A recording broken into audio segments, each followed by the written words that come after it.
먼저 그 결과를 먼저 알려드리면 징역 2년 6개월 실형이 선고됐고요. 이재용 부회장 법정 구속이 됐습니다. 지난 2017년 1심에서는 89억 뇌물이 인정되면서 징역 5년, 이때 이제 수감이 됐었죠. 하지만 그 이듬해 2심에서는 36억만 인정이 되면서 징역 2년 6개월에 집행유예 4년이 선고가 됩니다. 그래서 이 부회장은 1년여 정도 형이 집행되고 난 뒤 풀려납니다. 그리고 지난해 30에서는 다시 이 대법원에서는 2심에서 무죄로 판단했던 50억에 대해서 다시 뇌물로 인정을 했고 서울고법으로 파기환송을 했고요. 오늘 서울고법에서 이 부분에 대해서 인정하며 징역 2년 6개월을 선고를 했습니다. 자, 이 같은 일련의 상황 그리고 오늘 선고, 장 소장님 어떻게 보십니까? 죄를 지었으면 벌을 받아야 된다는 생각이 듭니다. 네. 근데 상당히 좀 의외였어요. 그 2년 6개월 선고했잖아요. 그러면은 3년 이하면 집행유예를 할 수 있었는데 네. 집행유예를 하지 않고 법정 구속시킨 것은 결국에는 뇌물액수 86억을 다 인정한 부분이기 때문에 그런 것 같습니다. 50억 이상이면은 집행유예를 또 시킬 수가 없다고 하더라고요. 우리 작년에 이 판사께서 그랬죠. 자, 우리 준법감시위원회 이 활동 상황을 보고 양형에 우리가 한번 판단을 해보겠다라고 했습니다. 그 이후에 이재용 회장과 삼성에서는 준법감시위원회를 상당히 많이 존중을 해줬었고 문호조 경영까지 포기를 하면서 이 현 정부의 노동정책과 관련된 코드를 맞추기 시작을 했어요. 그런데 결국에는 그럼에도 불구하고 이런 결과가 나온 것은 준법감시위원회 활동을 했지만 그것이 그렇게 큰 영향이 있을 거다, 실효성이 있을 거다라고 판단을 하지 않은 것 같습니다. 결국에는 승계를 받기 위해서 박근혜 대통령에게 뇌물을 준 것이다 라는 것을 확정된 것인데 과연 이것이 참 우리나라 경제에 어떤 영향을 미칠지 좀 걱정이 되기도 합니다. 네, 그 부분은 잠시 후에 좀 여쭤보도록 하고요. 한 가지 궁금한 내용이 있습니다. 일각에서는 이 사실은 재판부에서 먼저 준법감시위원회 설치하라고 조언을 했었죠. 그래서 이것이 설치되고 기억하시겠지만 이재용 부회장 같은 경우 지난해 5월쯤이었나요? 대국민 사과를 하기도 했습니다. 아울러 어제 오늘 계속해서 재계 일각에서는 탄원서까지 제출을 했는데 이런 부분들이 그다지 영향을 주질 않은 거죠. 그러니까 재판부도 그동안에 얘기를 해왔어요. 준법감시위원회를 구성하는 문제가 그게 집행유예를 위한 어떤 하나의 수단으로서 제시한 건 아니다. 이렇게 얘기를 해왔거든요. 근데 사실은 받아들인 입장에서는 그렇지 않았던 거죠. 이게 집행유예를 선고하기 위한 사전에 뭔가 준비된 어떤 그 재판부의 권고가 아니었느냐 이렇게 우리는 해석을 했었는데 네. 재판부는 그렇게 하지 아니다 이렇게 계속 부인해 왔었고요. 그게 결과로 그대로 나타났던 거 아닌가 싶고요. 근데 절차상으로 그러니까 법률적 판단을 하는 데 있어서는 논리적이거나 절차적인 문제를 대단히 중요하게 생각하지 않습니까? 그런 면에서 재판부가 여러 가지 고심한 흔적들이 있어요. 그러니까 오늘 주문 내용이나 판결의 요약 내용을 제가 보고 들어왔는데 거길 보면 준법감시위를 구성해서 이전에도 그랬고 경영혁신을 어떻게 할 것인지 또 앞으로 얼마나 법을 잘 지키면서 경영활동을 할 것인지 이런 부분들을 지켜보겠다고 얘기했는데 이전에도 준법감시위를 두고는 있었다 그래요.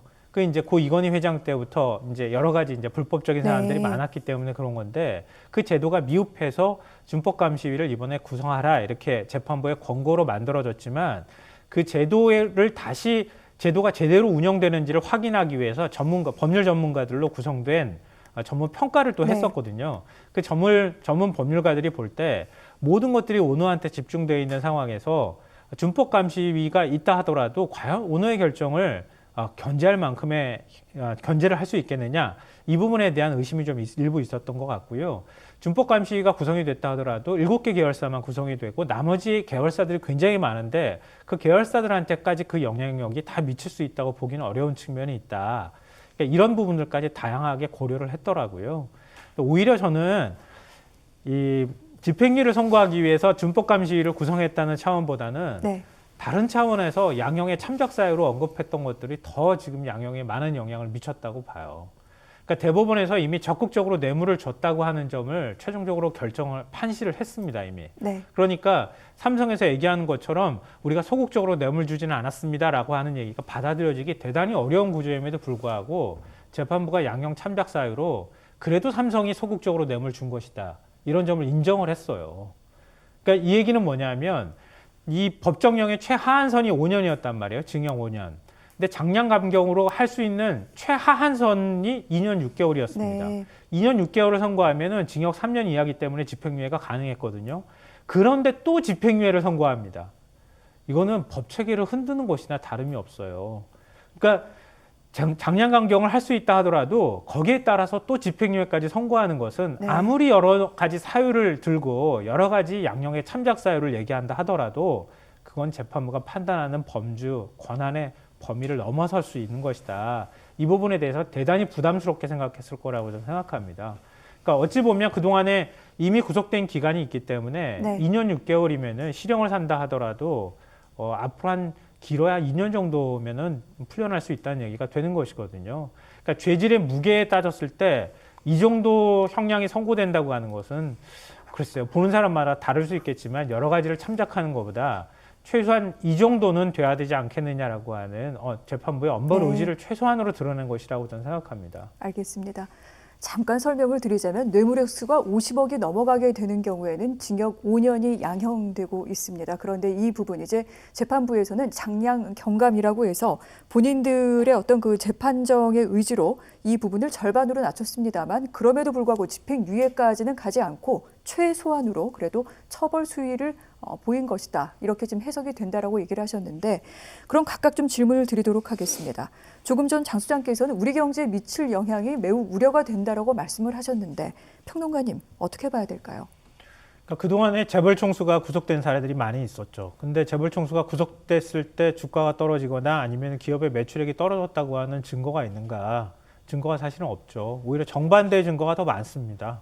SK 최태원 회장이 구속됐던 기간 동안에 SK 하이닉스를 인수하기도 했고요. 그게 신의 한 수라는 평가도 받고 그리고 SK가 급성장하기도 했었습니다.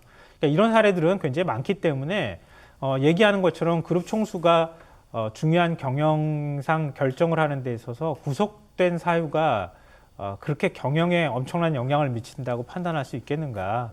이런 부분에 대해서는 사회적 의견이 상당히 많이 있다고 생각합니다.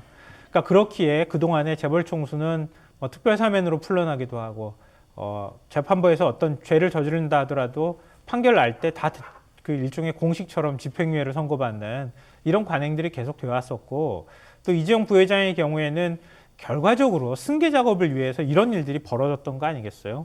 그 승계 작업은 1990년대부터 사실 시작된 거예요. 일종의 그 탈법 불법으로 경영권을 승계하는 데 있어서 네. 모델이라고 할 정도로 삼성은 굉장히 많은 일들을 해왔습니다. 그러니까 60억대 고 이건희 회장한테 60억대 금액을 증여를 받고 그 금액을 가지고 지금 삼성그룹을 인수하는 이 과정들이 정상적이었는가? 그렇지 않다는 거예요. 그러니까 심지어 우뚝이 하고 비교해서 좀 그렇지만 그런 정도 기업 규모에서 낸 그러니까 상속세 규모 비해도 삼성이 이건희 회장부터 이재용 부회장까지 낸 세금하고 따져봤을 때는 정말 조족지혈이라고 할 정도로 적은 금액으로 한국에서 가장 큰 기업을 인수했습니다. 그러니까 그 과정에 있었던 일들이 지금 그냥 단순히 경영권 문제나 아니면은 기업 경영의 문제로 다 묻혀져야 되는가? 네. 좀 그렇게 동의하기는 좀 어려워요. 그런 부분에 대해서. 그래서 앞으로 우리나라 재벌 총수들이 네. 이런 부분에 대해서 판결이 엄벌한다고 하는 그런 사례들을 좀 기억해서 기업 경영을 법을 지켜가면서 할 수 있다는 모습을 좀 보여줬으면 좋겠습니다. 그렇다면 한 가지만 이제 끝으로 여쭤보도록 하겠습니다. 방금 불법 경영과 관련되지 그렇게 뇌물을 준 사건 이번 국정농단에서 드러났고요. 사실 이재용 부회장은 아직도 재판에 남아 있습니다. 불법 승계와 관련된 내용인데 이 같은 총수들의 리스크 어떻게 생각을 해야 될까요? 2017년도 2월에 이재용 부회장이 처음 구속됐을 때부터 삼성에서는 좀 준비를 해온 것 같아요. 네. 총수 중심 체제에서 각 계열사별 전문 경영인 체제로 이미 바뀌어서 지금도 그 상태로 지금 기업을 경영을 하고 있다고 합니다. 아주 근데 어려운 부분이 있겠죠. 새로운 사업에 투자를 한다든지 대규모 사업을 투자한다든지 그리고 뭐 어떤 M&A 합병이라든지 이런 거는 총수가 결정해야 될 문제인데 그런 부분이 되게 어려워질 수가 있다고 보여집니다. 결국에는요, 이제 비상경영 체제를 하게 될 건데, 이재용 회장이 처음 구속당했을 때 353일 만에 이제 풀려났어요. 그리고 이제 한 1년 6개월 있다가 다시 나올 텐데, 우리나라 경제 한 30% 정도의 포지션을 차지하고 있는 삼성이 총수가 없다라는 것이 과연 우리나라 경제에 어떻게 미쳐질지 다시 한번 우리가 1년 6개월 동안 관찰하고 한번 대비해보고 그래야 될 시기가 된 것 같습니다. 어쨌든 네. 죄를 지었으면 벌을 받아야 된다라는 말씀 드립니다.